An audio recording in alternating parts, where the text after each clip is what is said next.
No, no, aspetta. Era solo per non coprire. Guarda, spostiamolo un pelino. Sì. A posto. Se riescono a vedere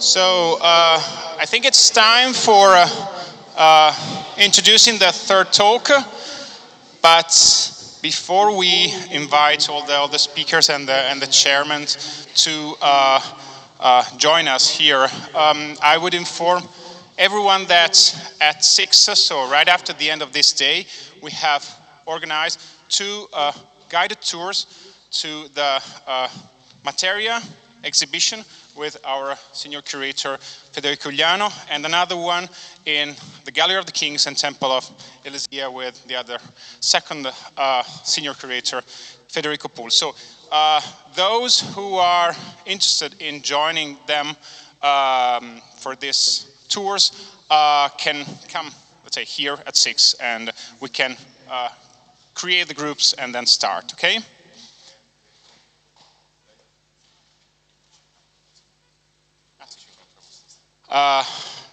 Right after the end of the tours, which should last, let's say, around 1 hour, more or less, we will have, let's say, 1 hour free, and then the dinner is in the Materias room, so just you exit this space, and it's the door just in front of the conference room. So it will be a standing dinner, and all the speakers and the chairman are invited.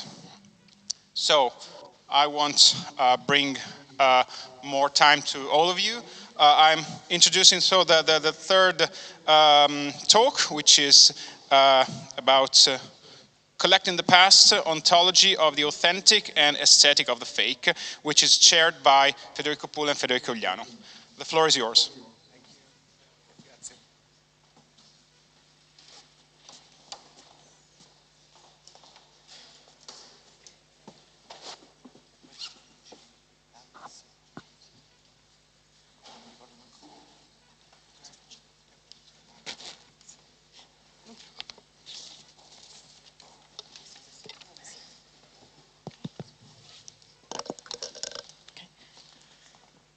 Good afternoon.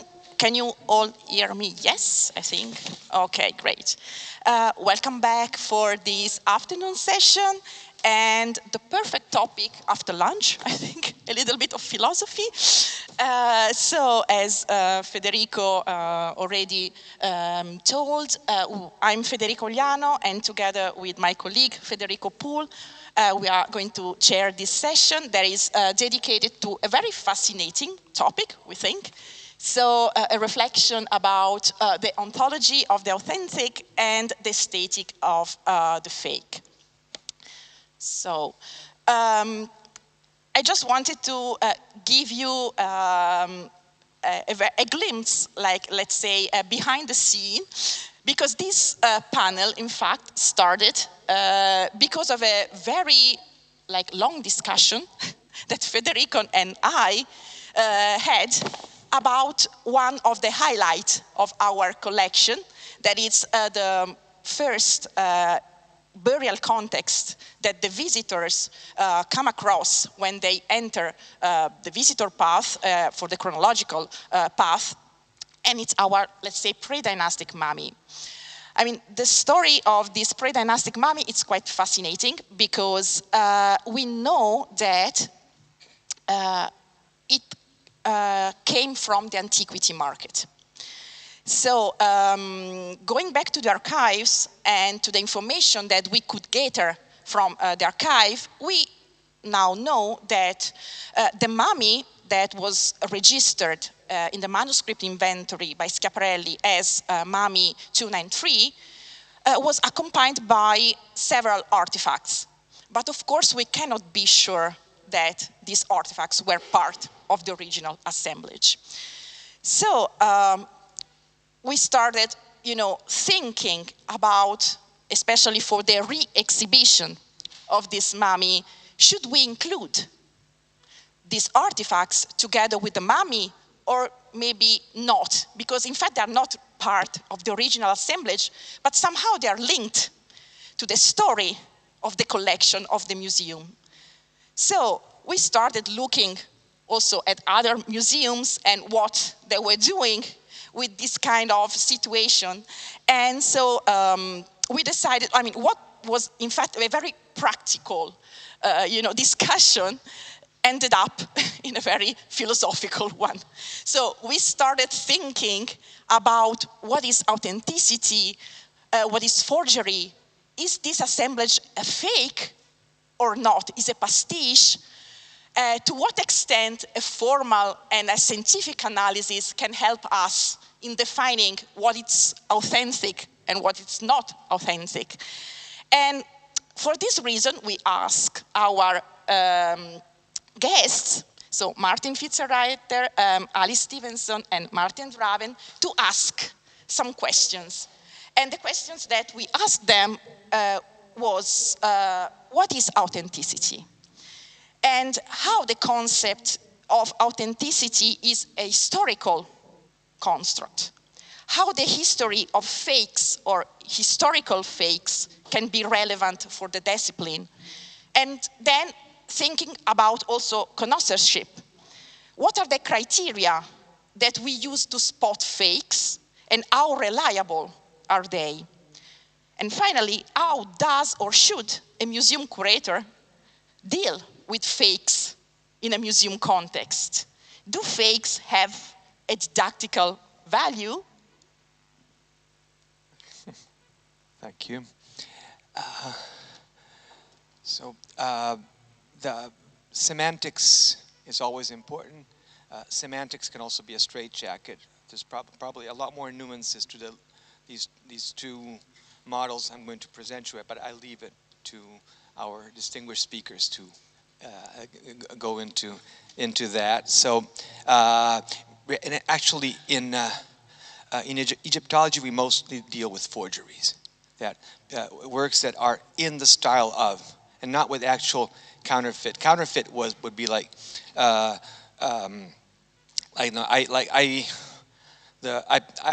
we steal the.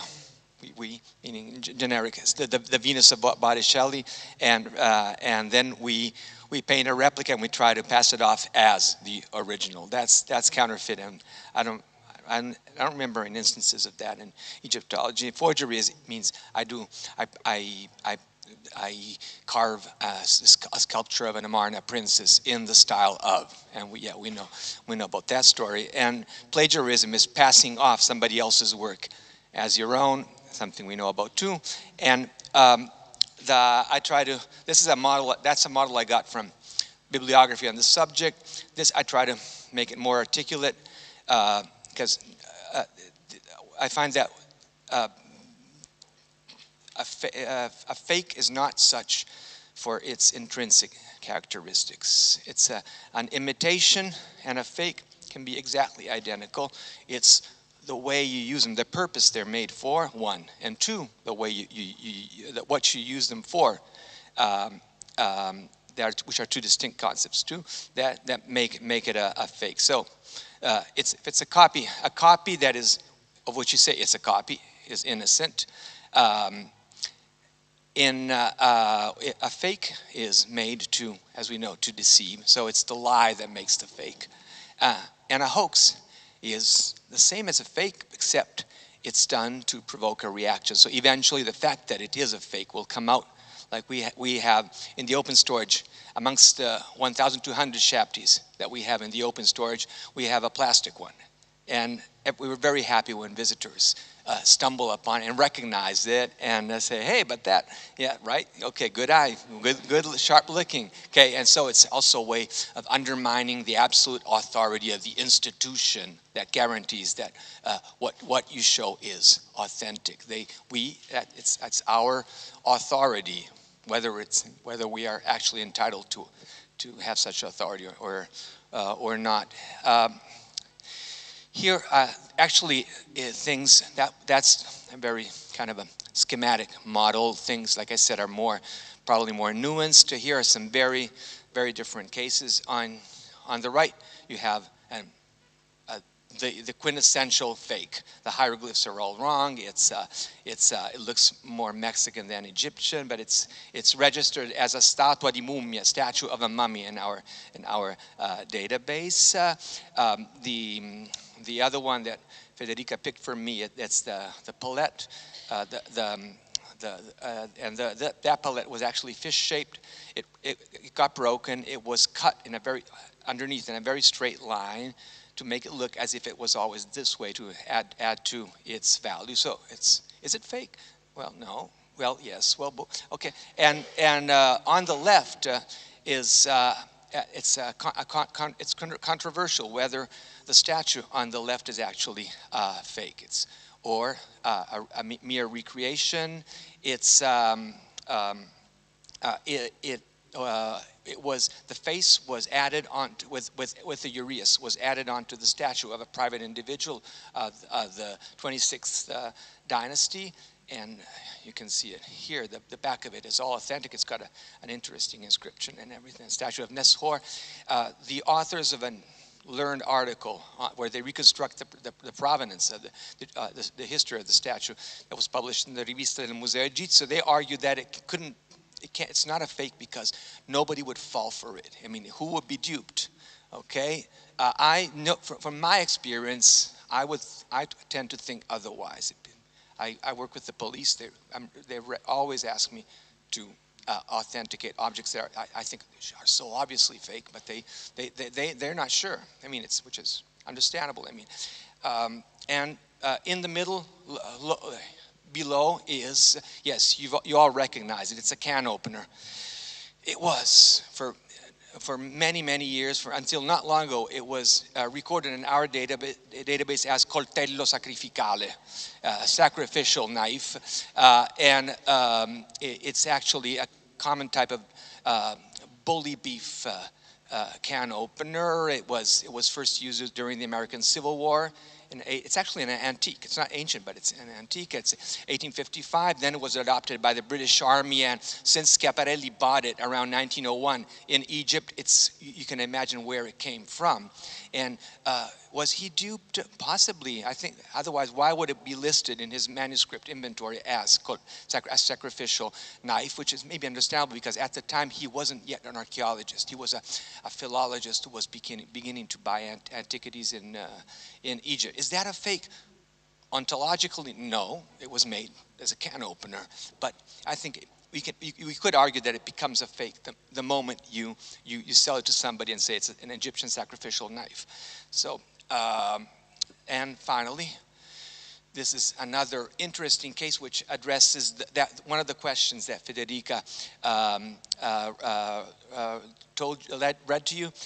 This is 3 meter plus high statue. Anyone who has seen the Archaeological Museum in Naples will know, they will recognize the Farnese Hercules. It was found without its legs in 1546 in the excavations of the Thermae of Caracalla in Rome, and the legs were promptly replaced by the legs you see on the right, by a famous disciple of Michelangelo, Guglielmo della Porta. Then the original legs were found, but they were never replaced until 1787 because everybody argued that Della Porta's legs were better. So their values were different from ours. And so there is a historical change in perspective with time where authenticity, originality becomes a big deal, which it wasn't before. So I hope that all these issues we have raised, I'm sure all these issues we have raised will provoke a very interesting response from our speakers. And I began by giving the floor to Maarten Fitzenreiter. Okay. Yeah, thank you very much, and thank you for being invited to this. I try my best. To this celebration and talk, and since I'm not so fluent like Italians with the language and speaking and so on, I have to stick to my paper. I apologize for this, and yeah, I will add some ideas rather than answering your questions on what is written here on the paper 2, AAA Authenticity, Appropriation, and AI, and on the status and purpose of forgeries, what in itself is, is it a fake or an imitation of an article by John Bain? So we start again, and we also start reflecting on what we are doing when we do what we do. So the better I put it here.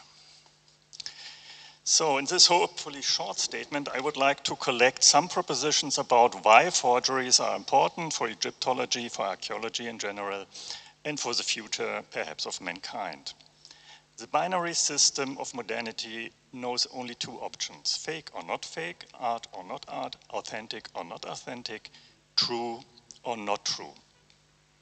Each of these categories points to the other. A fake cannot be art, and therefore not authentic, and ultimately not true at all, and vice versa. But is this so? So let's, next. Yeah. Authenticity and the construction of pharaonic Egypt or art. What we see here is the cover of the first post-war catalogue of the Egyptische Museum in Berlin, published in 1953. Centerpiece is an object of pharaonic art. The choice has obviously been made to attract visitors and those who buy and read the booklet, to showing them an example of what they consider to be pharaonic. The choice may also have been due to the fact that most of the attractive objects in the collection were still in the Soviet Union when the museum reopened, before being transferred to Berlin in 1956. As was suspected already at the time, and it is now certain, this marvelous piece is a forgery, a mere copy of models from the 18th dynasty chapel of Khamhat at Thebes, TT 57. It was made by the gifted sculptor and forger Aksan Oslanian, sometimes in the 1920s. Oslanian's ability was not only to produce such works and market them in a way that suggested they were Egyptian. His special skill was to produce objects that fit exactly into what was defined as the essence of Egyptian art by the foremost specialist in Egyptian art at the time, Heinrich Schäfer, the then director of the Berlin Egyptian Museum. In other words, Oslanian produced exactly what Schäfer considered pharaonic art. And that is also a definition of what a forgery can be if you refrain from defining it in negative terms. A forgery is an entity that mirrors the expectations and aspirations of a particular period of time. And we should add, because it will later on be important, we should add a particular society or otherwise defined group of people. So a forgery is an entity that mirrors the expectations and aspiration of time and people of what an entity from another period of time should be. The forgery gives us the clearest vision of what at any given time people think of and expect from the past. And that is also the reason why a generation or so later, and or in the eyes of a different group of beholders, for instance, specialists, connoisseurs, and so on, a forgery falls into disgrace. because, for several reasons, what we think and expect from the past has changed. So from a more general perspective, Aslanien produced pharaonic art in the style and fancy of Neue Sachlichkeit, the dominant artistic movement in Germany at the time.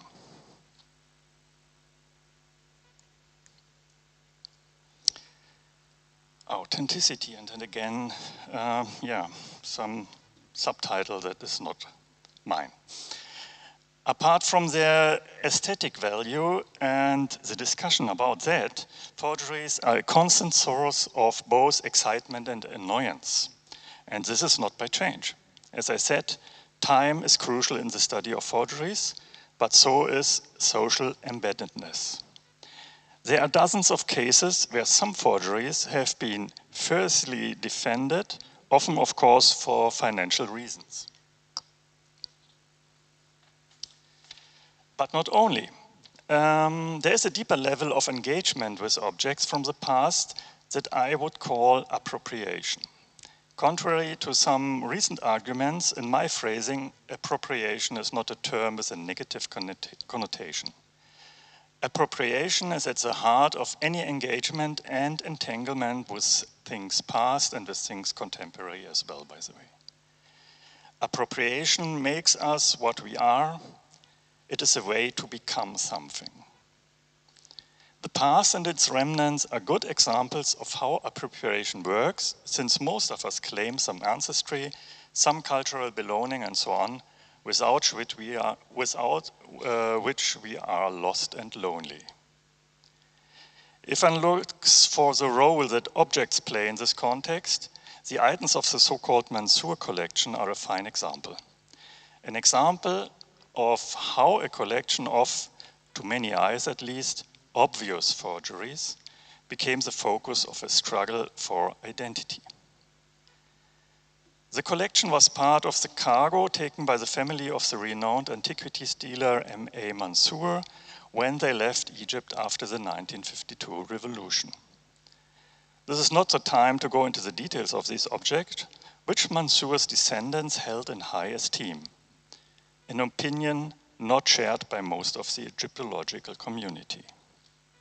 The reason for the latter is simple and has been mentioned before. They were already out of their time.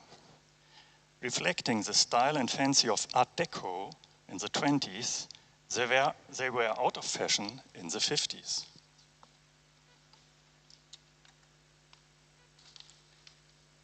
Nevertheless, this led to a situation of some discord, including lawsuits by members of the Mansour family against every single Egyptologist who questioned the authenticity of the objects.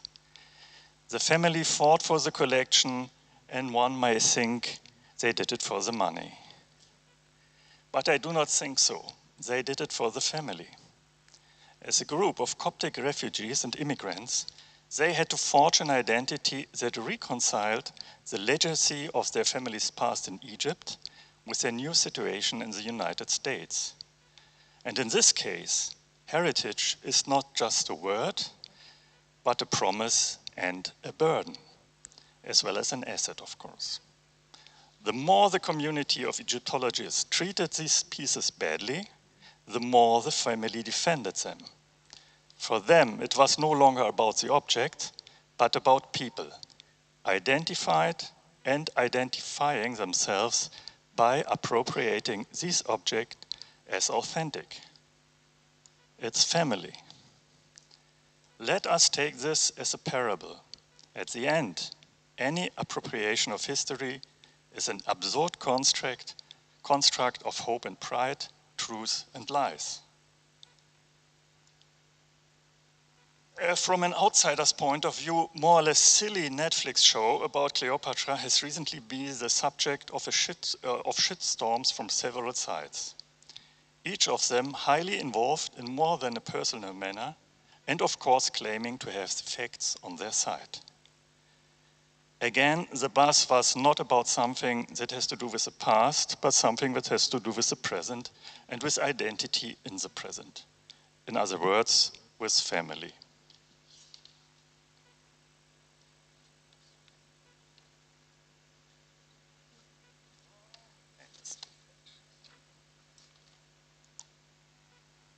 And it revealed that it is not only the forgeries of objects that are a mirror of what we think the past is or could be. The whole construct of the past, in our case, what we call pharaonic Egypt, is a construct of our time following the ideas and perceptions of our time and used to fulfill goals within our time that we had already in our discussions here. This construct, like the work of any forger or any other forger, is pieced together from signals and fragments left over from the past and appropriated in the present. What makes the two examples so compelling is that their deeper truth is revealed in what appears to be false. The right may be existing in the wrong. And this brings me back to the dichotomy of right and wrong from the beginning and the question of whether there is anything in between. This news hit the headlines a few weeks ago. AI produces in the eyes and ears of some beholders the better poems of Shakespeare. I guess that's not surprising after what I have said at the beginning about the essence of fakes. They produce exactly what at any given time and by any given group is thought to be either pharaonic or poetry. On a more general level, and because AI is sold to be intelligence, we think that AI is thinking the way we think that we think. AI is our mirror, a total mirror. That's a very big subject. We had it already a little bit in the morning, and one that's not really up for the discussion here. But with a posing like this, AI reopens the question of what authenticity is, and perhaps also the question of the ontological status of forgeries, and beyond that, the image of the past that we paint in general.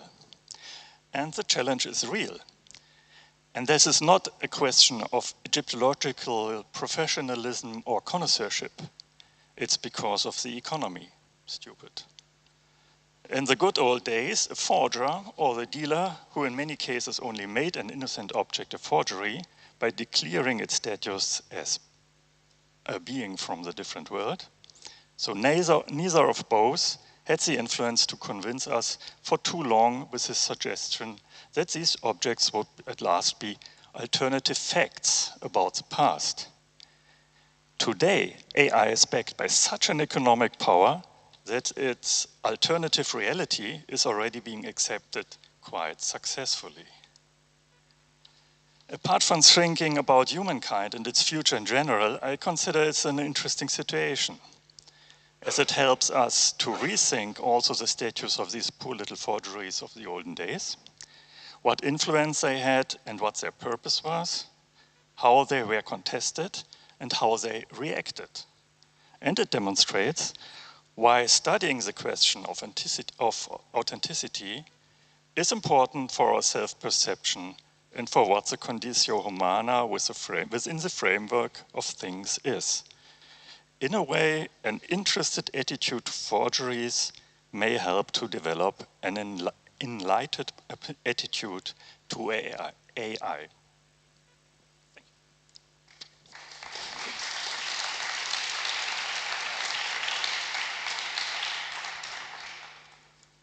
Okay, I'm now leaving the floor to Alice Stevenson, who is Professor of Museum Archaeology at UCL London. The floor is yours. Thank you very much. Is this on? Yep, okay. So unlike my colleagues, I've decided to come at this question of authenticity not by looking at museum objects, but at how the museum environment itself authenticates those objects, how it shapes how we know and what we know. And I'm going to use two case studies, both looking at histories of display and the extent to which context, archaeological context, is considered an important vector of authenticity. The first, looking at histories of the art market, connoisseurship, and displaying Egypt in the early 20th century. And the second, a contemporary trend where context, unlike the previous case study, is emphasized. The first one very much focusing on decontextualization, and the second on contextualization. My departure point for the first case study is an observation made by Moreno Garcia. And he was asking this question: why is there a preferential attention devoted to works of art in Egyptology?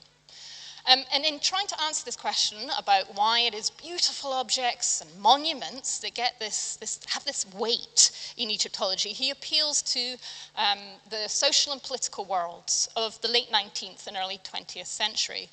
But I'd add to that, and I'd say it's very much this move to modernist art and its institutionalization in museums that also contributes to this preferential attention. Art and archaeology have long shared vocabularies for visualizing the world, and we had a great example of that with the Art Deco eyes upon the Amarna statues.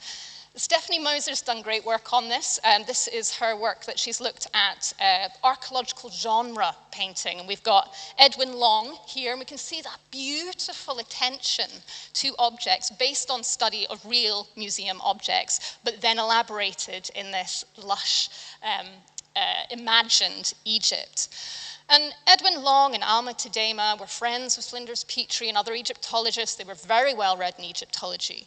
And Moser points out to this mutual reinforcing of the idea of the importance of the small and everyday. When we've got Petrie emphasizing the small and everyday objects, and we've got the artists focusing that on their canvases. So we see how those worlds do shape language and understanding. And that immersion in which Egyptian objects are placed, of course, finds expression in the world fairs. And we've had this mentioned as well, Karl Lepsius's vision for the Neues Museum. And this is the most elaborate one of those. And of course, this is an approach that's emulated in several European museums. We see it in Vienna. Augustus Mariette, to an extent, likes to see something like this in Black. And these arguably create a sort of hyper reality for Egypt, whereby what is represented here is more real than the actual reality of the temples and landscape in Egypt itself. But what's interesting for me is this contrast. You fast forward 50 years, and Heinrich Schäfer's vision, he looks upon Lepsius's ideas with horror. And instead, we've got this very pared down, white cube approach to the display of Egypt. There's Nefertiti on the plinth, shown as a historical, not as a historical object, but as a work of art. And to explain this really dramatic change in museum display, you could look inwards at the museum sector and what's happening in the 20th century. So in Germany, in the pages of Museum Kunde, you've got a bit of an argument breaking out about these dense displays of artifacts. No, we need to get rid of those. Those are for specialists. No, we need our public to have displays that hone their aesthetic sensibility, where they can have this empathetic, aesthetic engagement with objects. And so that is one way in which this changes ideas. But we have to look much more broadly into a world where objects are being decontextualized. And looking at the artists in this period, in the 1920s, you know, people like Francis Bacon and Henry Moore, who, like those painters of the previous century, are well acquainted with Egyptologists, go and spend a lot of time in the museum gallery studying and drawing. But they have this radical decontextualization where there's very much an emphasis on form and style. They're not interested in historical narration in the same way that Alma Tadema or Edwin Long were. And let's look at some of this broader world, because this starts to shape the language and visualizations of curators, artists, dealers, and they have this kind of collective vocabulary. So this is Paul Guillaume's 1926 volume, Primitive Negro Sculpture. So this is very much racialized historical language, not used or accepted today. But he, in this work, appeals to a universal urged intent to art, this idea that children, mentally ill, and primitive peoples all had a will and urge to art. And if that sounds a little familiar, it's because Heinrich Schäfer himself tapped into this broader dialogue and philosophical dialogue, and he also looked to children's drawings as a way to understand Egyptian art. And he also appealed to the language of modernist art, particularly Cubism, and he has other works where he compares Egyptian art to Picasso and work like that. And around the time that Schaeffer's writing, you have another individual, Carl Einstein, whose Negerplastik unfortunately catalyzed an interest in African arts and primitive arts. But what I want to draw attention to is his decades-long friendship with the Egyptologist Hedrich Feichheimer, who also extolled the importance of Cubism for understanding Egyptian art. But it's not just the language that these Egyptologists are adopting from this broader world. It's also in the presentation of their work. So Feichheimer uses black and white photography and what's been identified in very avant-garde ways. And her work really appealed to many modernists. We know, for example, she had fans in Alberto Giacometti, but also the surrealists like André Breton. And then you have, the surrealists were publishing these sorts of lush illustrations that mixed archaeology, Egyptology, ethnographic materials, and modern art. All this kind of, enhancing this idea of looking at this aesthetic engagement with objects. Another field in which we see this mixing is in antiquities dealers. The Brumers are very famous. They, of course, many of their objects ended up in the Met and in the British Museum, and they blurred the boundaries between collecting fields. But they also used photography in order to sell their ways, a way in which, and very particular ways of photographing antiquities, ethnographic and modern art. And actually, Carl Einstein uses Brumer's photographs in Negerplastik. The same sets of photographs are going to places like documents, and the same sets of photographs are going to curators going, this has come into my office. So the same ways of looking and seeing and authenticating and valuing objects are shared in all of these different domains. And that use of photography is also a key part of the way in which objects get severed from archaeological context, leaving in that space the abstract concept of style. And what that also means is, interestingly, just to kind of flip this, is how Egyptian objects start to be used to authenticate other areas of the antiquities, the art market, including African sculpture as well.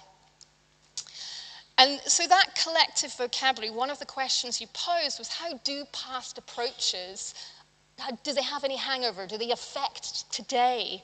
And we do still see this pairing of Egyptian antiquities and art with contemporary and ethnographic pieces based on similarities in style. So we have to think very carefully about these presentations because they have baked into them these previous worlds in which understanding in that comfort with which we see that pairing has come from. My second case study looks at a similar trend, and this is what's interesting. On the one hand, you've got this museum focus on the art object, but at the same time, you've got the development of context. And this is particularly the case with looking at these mummified, naturally mummified individuals. And this comes out of a different context, a bureaucratic process of authenticity, of cataloging, excavating, and recording. And this need to record, we should remember, doesn't come out for a need to understand the fieldwork better. It comes out, at least in Petrie's terms, for a need to authenticate existing Egyptian collections. The aim then in excavating should be to obtain and preserve such specimens in particular as may serve as keys to the collections already existing. The idea being that if an object has a place and it can be given a date because of that place, then it has a firm grasp on that object and can be used as keys to these existing collections. Of course, Petrie himself becomes a vector of authenticity because he promotes this mode of, he comes with this, we need to authenticate museum collections. And so anything even bought by him, this blurring between dealer and excavator, as Dan Potter has been showing, is very, very clear.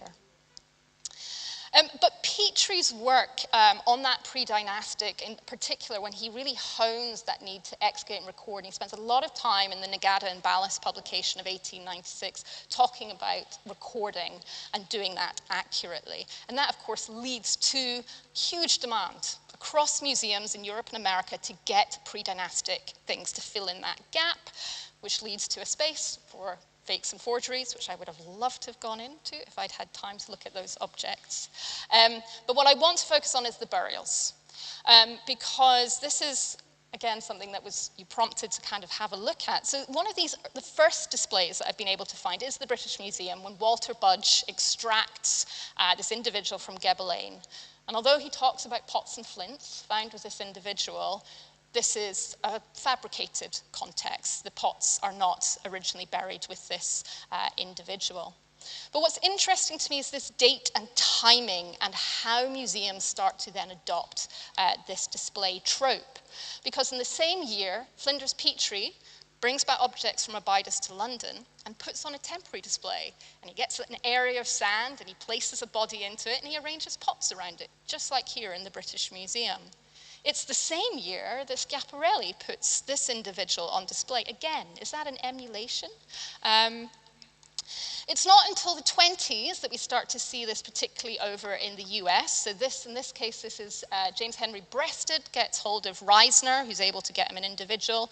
And again, it's a fabricated context. But what's interesting here is the way in which these bodies are being used.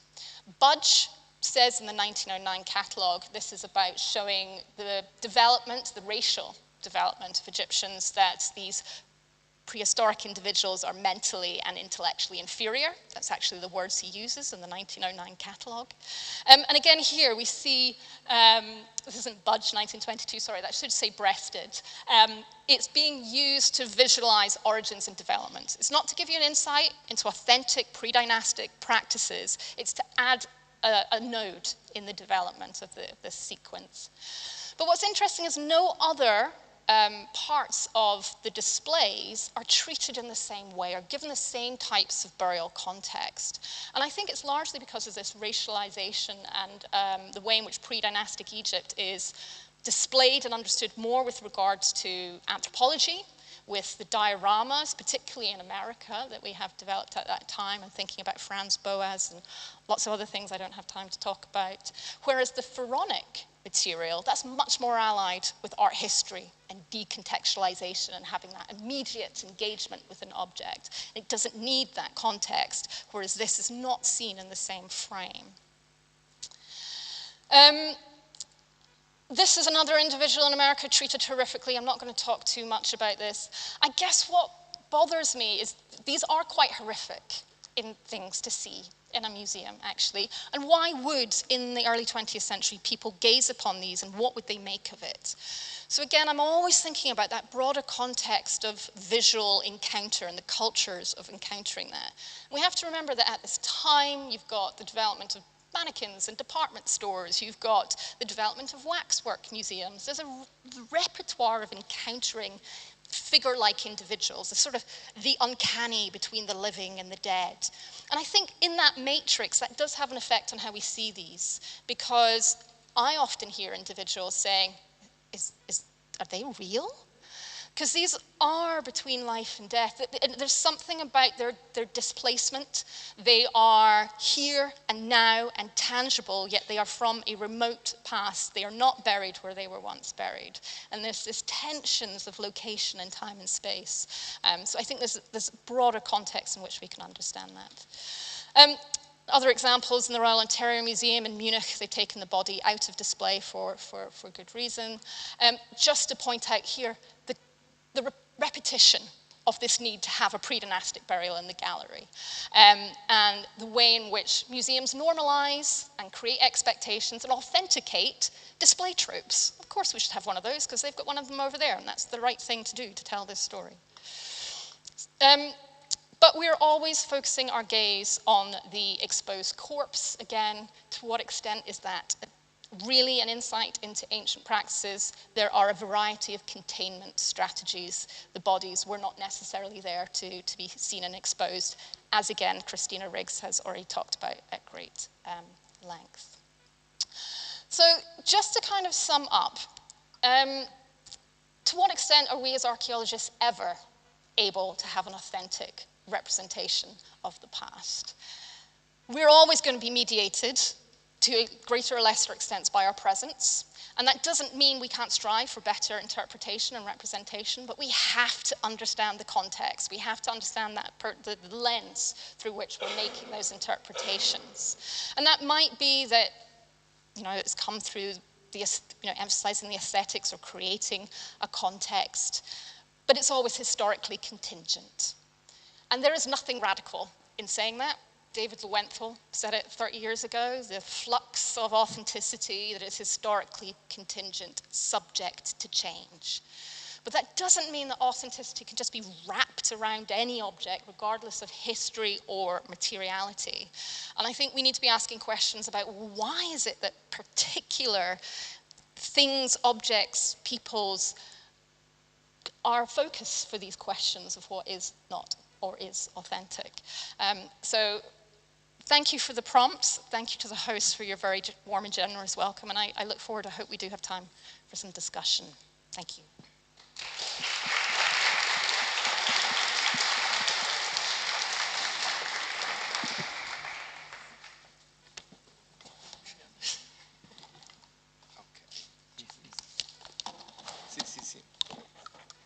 Okay, so I'm full of questions already, but now I give the floor to Maarten Rabin, who is now an honorary research associate of the Leiden Museum of Antiquities.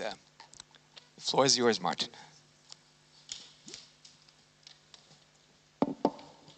Thank you very much. The title of my presentation may sound a bit provocative, but I will explain. I will bring you back to looking at objects instead of looking at displays. And I start already with an image that was taken from a recent catalogue of the auction house of Bonhams in London, which sold this object last July. With the warning that this object might very well be a forgery made by the famous Oxan Aslanian, the Berlin forger. So this person still bothers us. If we talk about authentic or forgery, we come to this man. Here you see the catalogue. Yeah, I will bring you back to where it all started. Oxan Aslanian was born in Thessaloniki in the end of the 19th century, trained as a sculptor in Egypt, came to Berlin and soon was known as the Berlin forger because he really foiled all the great Egyptologists of his time. There's a whole list of names here: the Louvre, the British Museum, the Berlin Museum. Everybody believed that what he made was the real thing. It was their vision of ancient Egypt. Old Kingdom art and especially Amana art. And he sold everywhere until Borchardt wrote his notorious article in 1930 dismissing 54 masterpieces of Egyptian art in the international museums as forgeries. He didn't mention Aslanian, he was very discreet, but his name gradually became known. And I'm also referring here to the recent book by Jean-Jacques Fichter about forgeries, who gives the full story of how this was brought about. And we already heard the system behind this conviction that forgeries must be true. Yeah, they were made for a specific audience, a specific vision of ancient Egypt in that specific period. And after one generation, people can't believe their eyes that it was bought as being authentic. Fichter makes it a bit complicated, but we have already gone into this. He discusses 4 types of what you might call forgeries. I wouldn't say that a downright identical copy or reproduction is a forgery until, of course, somebody sells it sells it as the real thing, thereby deceiving the buyers. Much worse are the pastiches that copy elements from a specific style, a specific period, and of course also adds elements that are popular in the time when this forgery was made, like the 1930s, for instance. And then one generation later, we can't believe is, for instance, these famous scallops in Brussels. We can't believe that they were really believed to be authentic. Third category is adding missing parts to an existing statue, like this Leiden statue, which you see here, which got a head, a pharaonic head on a private statue. It was made in the course of the 19th century. Is that a forgery, or is it just another thing? And the fourth category is making up a new object from parts of existing objects that don't belong together, like this statue in the Leiden Museum on the right, which got a new head. Well, it's an old head, but of another statue. So, yeah, it's not an authentic composition. It becomes a bit confused. In fact, you might say there's a whole gray area between the black outright forgeries and the white authentic objects, and you see all kinds of variations in between. The problem is also that there are people who say they are fake busters. They have an infallible eye. They immediately have the intuition whether something is authentic or not. And many of their colleagues, just us, Egyptologists, believe their expertise because there are great experts, but all expertise is fallible. Even the greatest experts make mistakes, condemn authentic objects as forgeries and the other way around. And there is a certain arrogance that we should really leave behind us. Use your own eyes, use your own judgment, and use the technology we now have to test objects. Here I have a number of quotations by Bothmer, for instance. A good forgery frequently is a better teaching aid than a poor original. Forgeries have their value. There are many museums that collect forgeries because it's something that really teaches you and helps to train your eye. Kapar has another famous expression. What is more ridiculous, the purchase of a fake made by an expert forger, pretending it's an original, or the rejection of a perfectly authentic object, believing it to be a forgery, because that is what's happening. So let's go on with a number of cases that presented themselves to me in the course of my 40 years as curator of the Leiden collections. And let's start with this milling servant that was bought in 1934, straight from the collections of Friedrich von Bissing, who was a great expert of Egyptian art. So why question his verdict? It was immediately put on the shelves. It was displayed for dozens of years. Many colleagues must have passed our showcases. Nobody ever commented on this object. Until suddenly there were two colleagues who said, this must be a forgery. It has a strange anatomy, strange posture. The headdress is not right. So we were suddenly in doubt. Well, by a lucky coincidence, since very recently, we have the full pedigree of this object. We now know that it was sold in Paris in 1914 with the collection of Sambon, and Sambon got it straight out of the excavations of the beer brewer Montague Ballard, who had a concession in Giza in 1902-1903. So it's unquestionable that it came from Giza. From Sambon, it went to a dealer. Von Bissing bought it from the dealer, and it's an authentic piece. Nothing wrong with it. So go for the full pedigree, and that usually creates clarity. Well, talking about Van Biesing, we also bought these 3 statues from Van Biesing. And he was a great expert, so why question this? These objects were on the shelves again, on display for dozens of years. Many, many people must have seen them. We never got a single comment. When I wondered whether I should take these objects for our new installation in 2001 and got them in my hands, I suddenly doubted.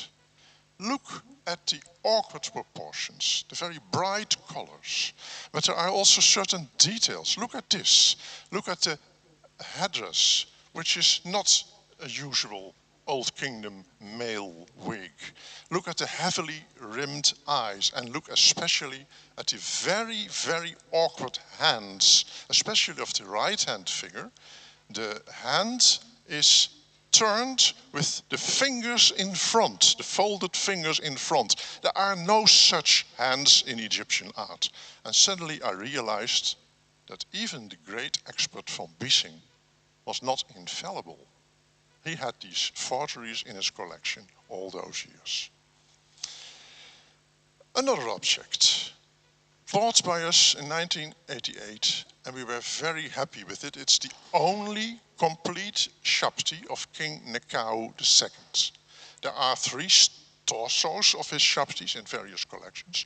This is the only complete object.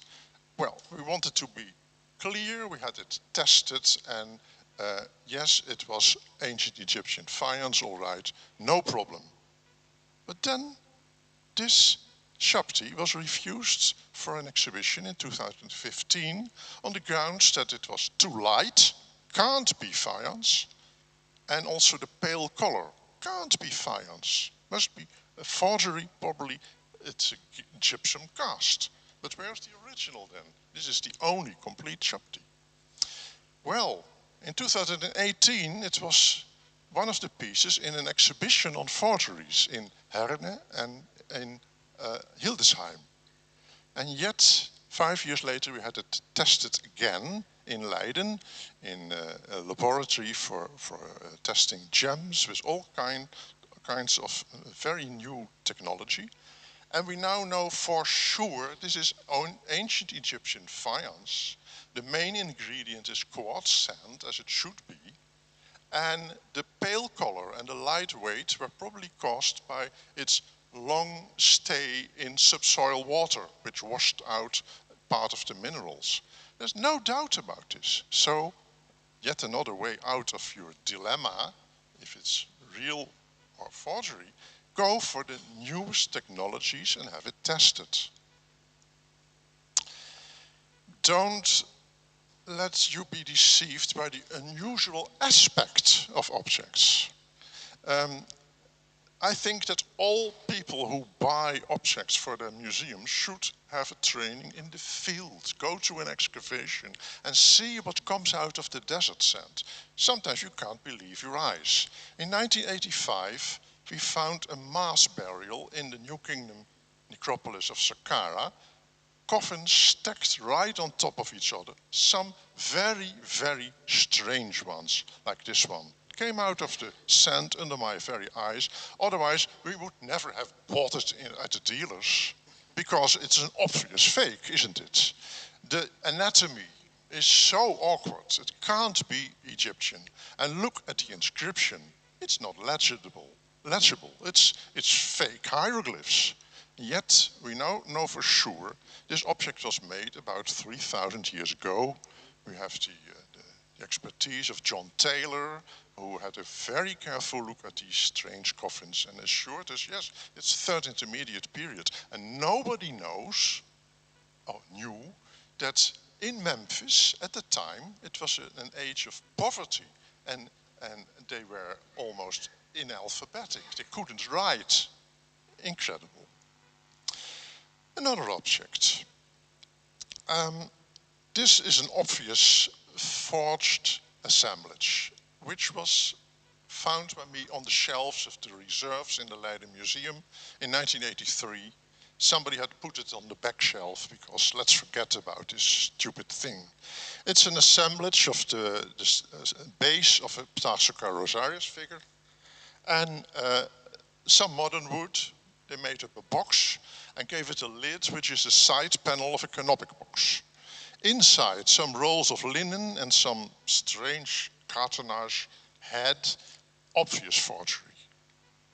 Yet, what people didn't realize was inside the box there was a very interesting handwritten note, which gives a description of the object in old-fashioned Dutch. And on the reverse, there's a date even, 1771. This object was donated to the anonymous writer. I now know he was a well-known literary person who became the founder of now our Dutch National Archive, historian. 1771, this object was dissected by a group of scholarly people. And that is the first historically recorded dissection of a mummy.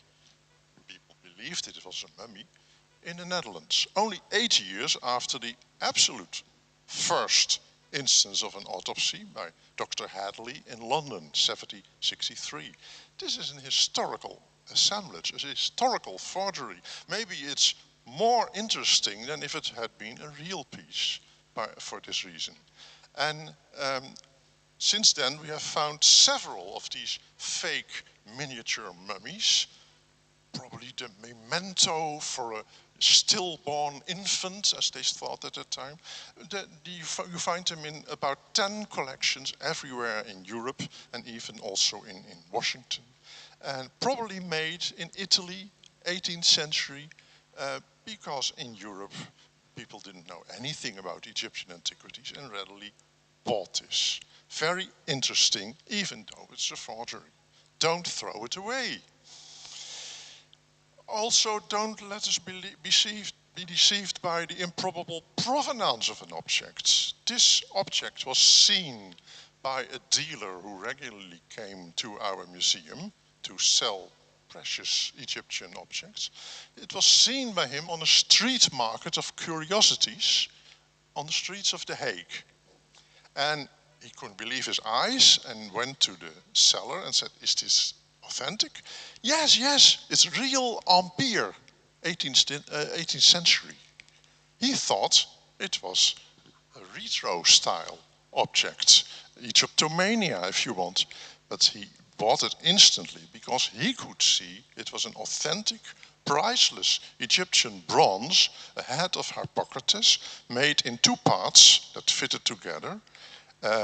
Once it had inlays in the Nemes headdress, and also the face shows striations. It must have been covered with gold leaf. A priceless object, sold as being 18th century. My final case.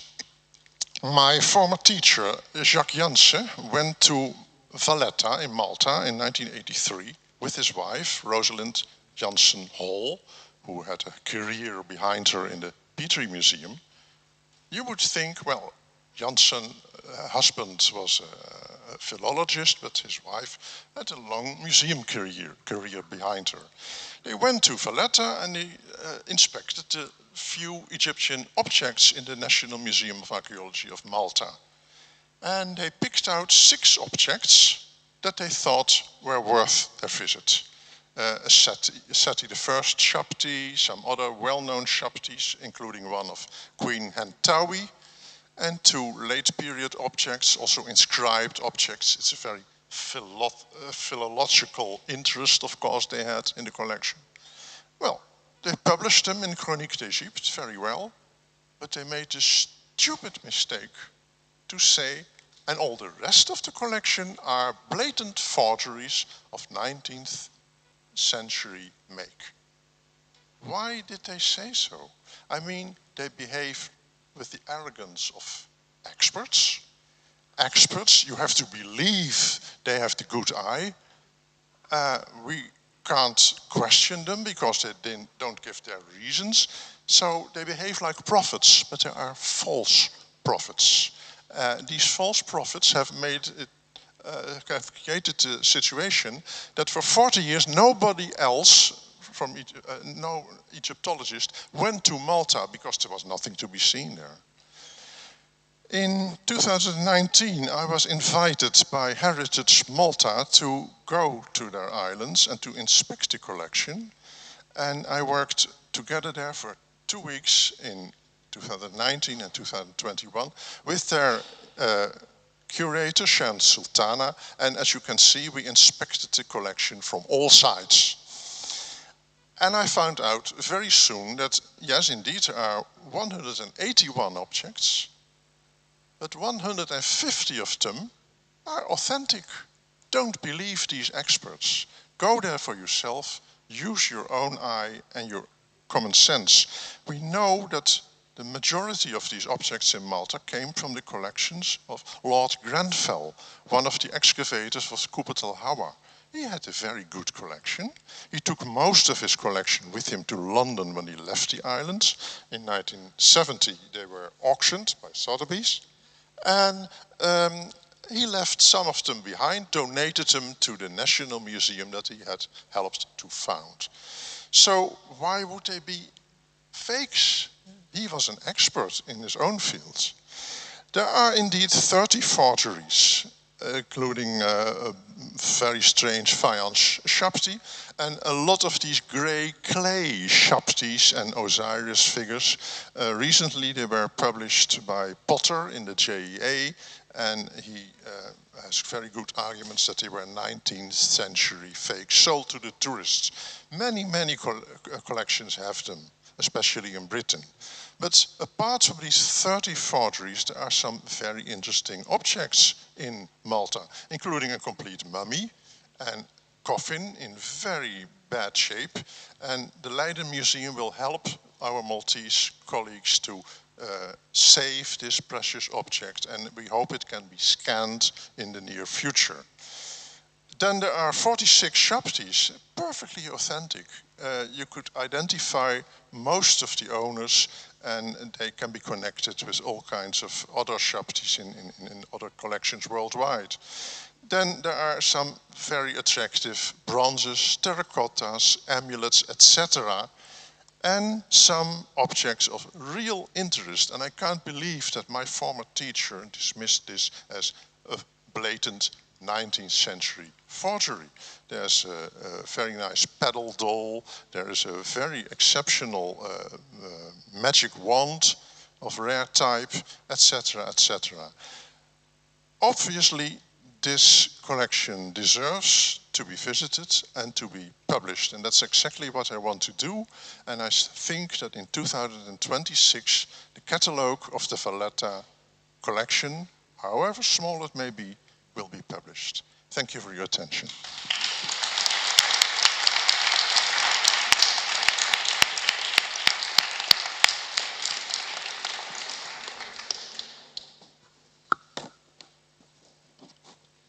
Okay, so that was all of your 3 talks. They were, if I had to choose one adjective for them, they're thought-provoking, lots of thoughts. And so this whole panel started from not an argument, but a discussion between Federica and I, because as you showed the Jebelain mummy as it is presented with true period authentic vases, because it's all about context, and it's a proper way to teach us visitors about pre-dynastic burials, and that's one thing. And whether it's good or bad or neither, or viable as an approach, that's we could discuss that. But our case is different. Our Jebelain mummy is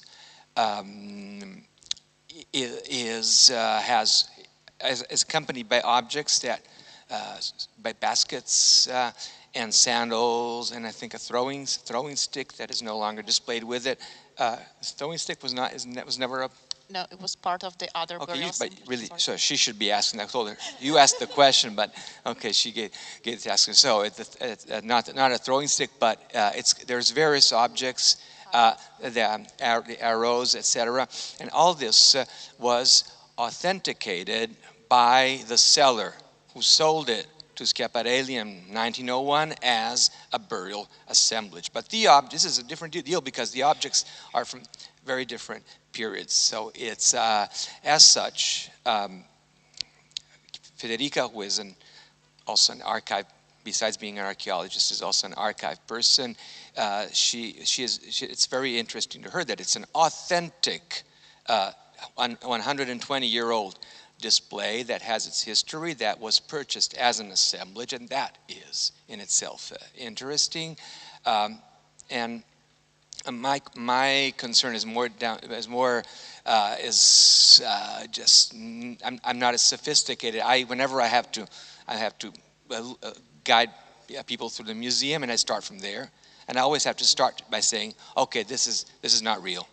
You know, the first thing, and we're gonna be together for 2 hours and going through 3 kilometers of exhibits, and I have to start with something complicated. Okay, but actually yes, but the sandals, you don't find sandals in pre-dynastic burials as a rule, and et cetera, et cetera, et cetera. So my impulse is to do away with it all. I don't want to see it anymore, you know. And she has a more nuanced perspective about it, and so I'm very keen to know what you think. What would you do in our place? She gets the last say anyway, because that's her section. No, it's open to discussion.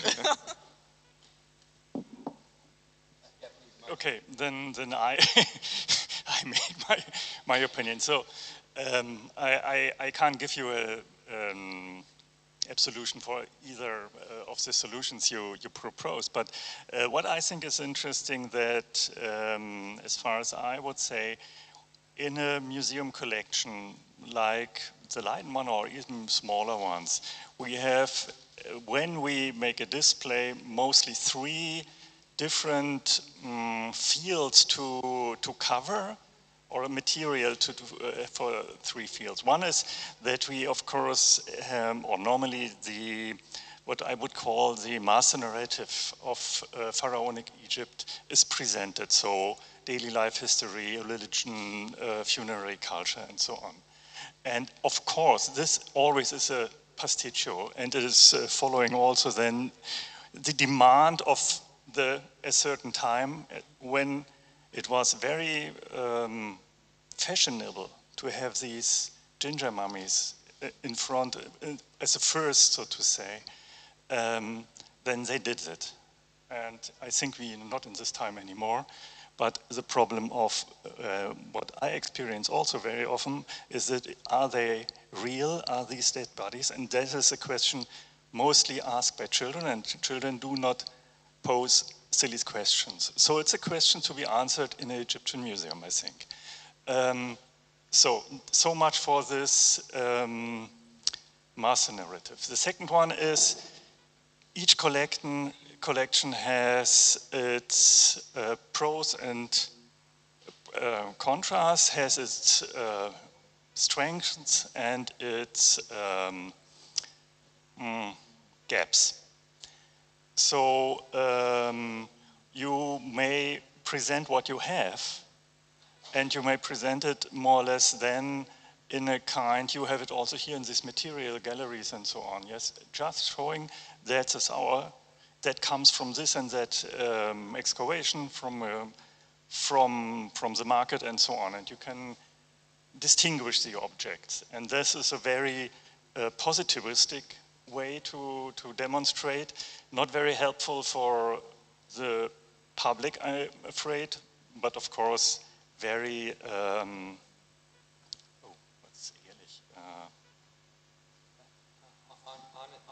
honest, yeah, in a way honest.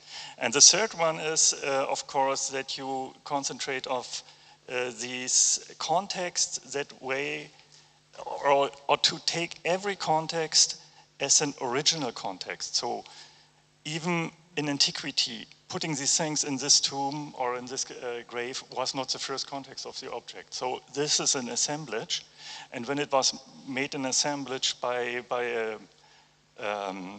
on the market, or even when it was made an assemblage by Schiaparelli, that was what you said, is a historical object that tells us something on, yeah, I only know the word appropriation for this, but you can, of course, baptize it different. So I can't give you an Ratschlag, but yeah, just it's an interesting thing to think about it. Maarten? I think there's great power in having a very first display that actually helps the public come to the museum questioning, because they shouldn't just take for granted. They should, you know, you have a chance to explain how we shape display. On the other hand, ethically, I think the confrontation is too much. I'm personally against the display of that kind of exposed body. I don't think it tells us about the pre-dynastic.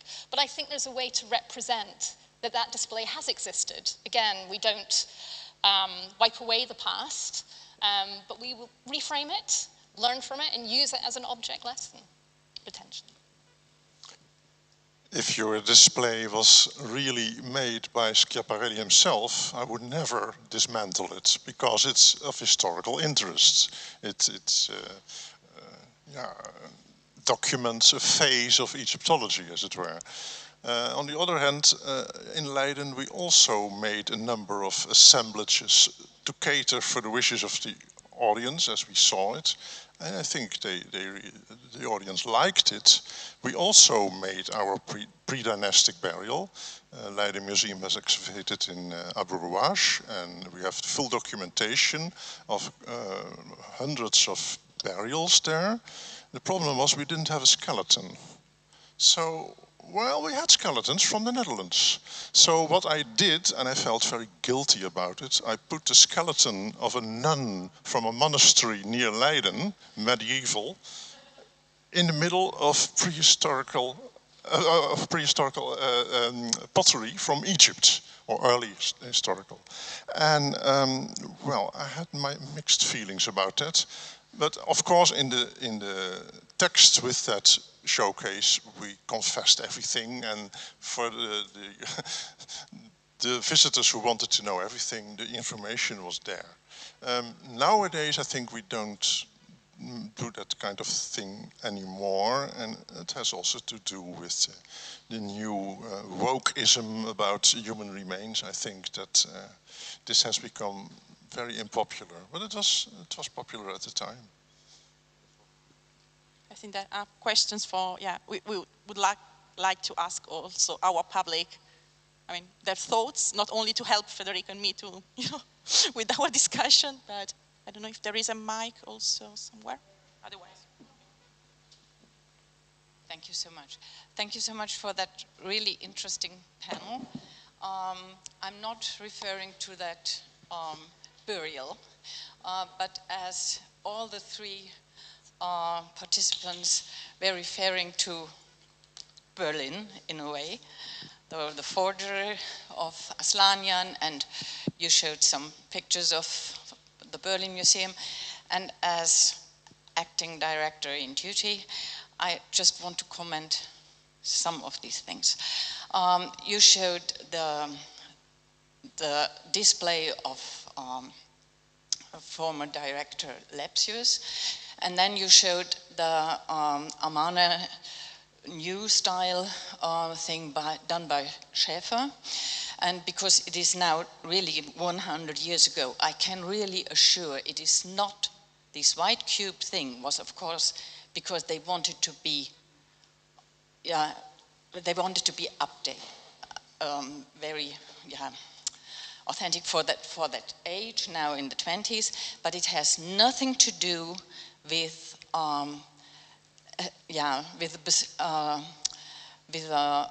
let's say, aesthetic imposing of Nefertiti or the objects. It was directly done by Schäfer to put all the objects of Amana together in an archaeological combination, because they planned that 10 years that they wanted to have the whole Amana excavation objects together. So it is not an aesthetic approach for that white cube installation. I think that one has really to... That might be the intention, but there's also the effects. Curators Yeah, have their ideas, we checked now all the press of 100 years ago and how it was composed and the ideas about Schäfer. So I think this I can really correct. And concerning Aslanian and the piece you showed, it is still on display because it was selected for the new installation of 2009, and it was selected as an original, even if let's say many persons knew about this object. And when I came into charge, I let it there with the explanation that it is a forgery. And just to know, when it was purchased for the museum, it was 34,000 Reichsmark, which were spent for this forgery. And it is still on display. You can look at it because it is side by side to another original piece of the tomb of Achaimeid. So that's just my comments. Thanks. So are you using this to tell like a story? Like yes. Something? Okay. Yes. And we have other forgeries on display. But they are clearly like indicated? In this one, in this case, it is clearly indicated. In two others, there are doubts about, as you pointed out, there are doubts about the authentical approach to the object. One, I think, is perhaps authentic, but the color is for sure not.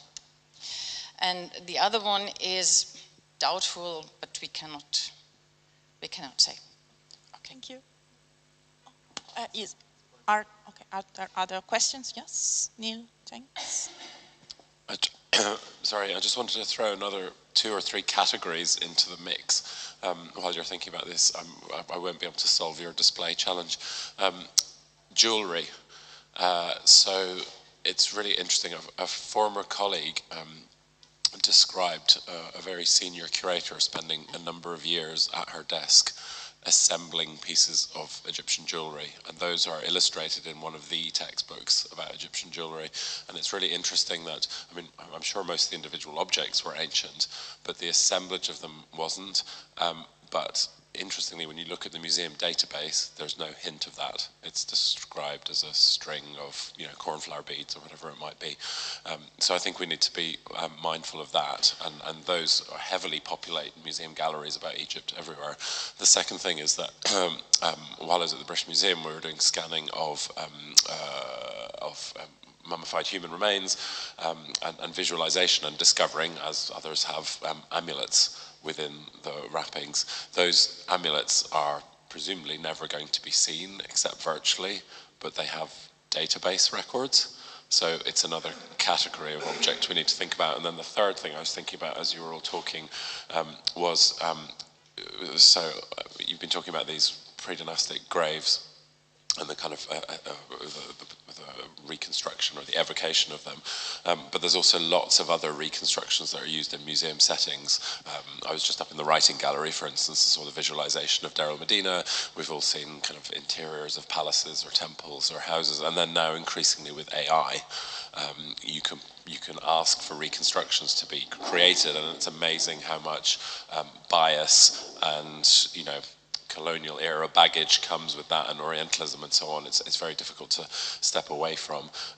But it's just, I wonder at what point, and thinking of Maarten, identifying evidence that disproves earlier identification or misidentification of fakes, is AI going to also lead us towards fake evidence of these things? And so just to be aware of that. Yeah. So comments rather than questions. Sorry, I'm going first. I actually do have a solution for your burial. Because the one thing from which you can be sure that it is authentic is the matting that originally covered the body. Because you can still, on the leg bones, you can still see that matting. And one of the solutions could be to tell the story, but take the materials out and project matting over the body so you don't actually see the body. I think that would really solve a lot of problems in one go. And it would be, actually, you showed the slide of one of those wrapped matted bodies. That is the way they would have appeared if you removed the first layer of sand. So I think you do have evidence there for some of the authentic wrapping.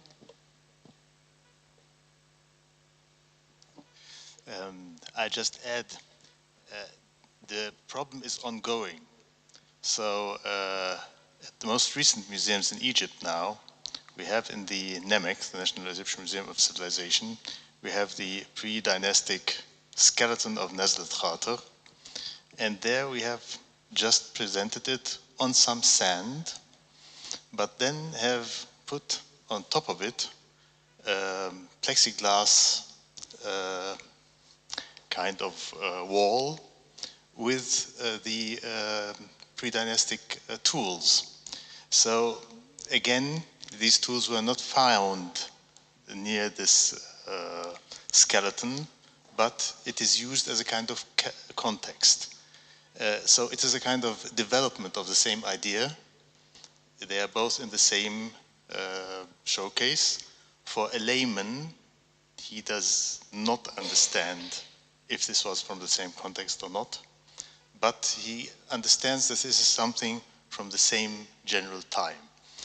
And the other thing is that in the Tahrir Museum now, we have a new display of the Hesire panels, and we have created a fake tomb of Hesire in order to put the... it is very well received. People understand now where these Hesira pieces must have been. What is more, or what will make it easier in the future to distinguish between these things is the material. The materials that we use nowadays are very clearly distinct. You can distinct them from the old material because it's new, it's synthetic and so on. But it is not, this is the interesting thing, it's not that clearly written that this is, so for us as specialists it's clear, but for the general public it's not. So the problem is that we tend, when we are doing the curation, that this is clear for us, but it's not clear for everybody. And in 10 years, in 20 years, in 30 years, it's not that that clear. Yeah, so I'm somehow I'm deeply disturbed by this whole conversation. Because here we're always working. We're deeply concerned with truth and authenticity, and in this museum we have the fortune of having a lot of objects from original contexts, and we're very careful to study the archive documentation, reconstruct the excavations of the Italian mission, and we have present a number of, we have the fortune of having several intact burial assemblages that are all verified, and the fact that it's verified is still very important for us. Copies, yes. I mean, why not? And one of my favorite museums is the Museo della Civiltà Romana, the Museum of Roman Civilization. I think it dates from before the fascist period, and in Rome, and it is a museum where you have all the famous masterpieces of ancient Rome in chronological order, and they're all plaster. You go there the day before you have your examination of Roman history. You walk through, and the following day you're sure to pass the exam. I mean, it's great. But there is the cards are on the table. Everything here is a copy. So I think truth and not lying, but also clarity. My concern. I appreciate that you're all on Federica's side. Okay, thank you very much. But I think not lying is one point. And Tarek, you were raising the point of clarity. Okay, it's obvious for us, but it's not obvious. A lot of people don't read the labels. I've seen it repeatedly. Sometimes the display speaks volumes. That display speaks. It immediately tells, oh, that's the guy who was buried with his sandals and his baskets and everything. And then people walk on. That's what I'm concerned with clarity. I agree on how important it is that this has been an assemblage for 120 years here in the Egyptian Museum. But I'm concerned with the economy of communication, and it's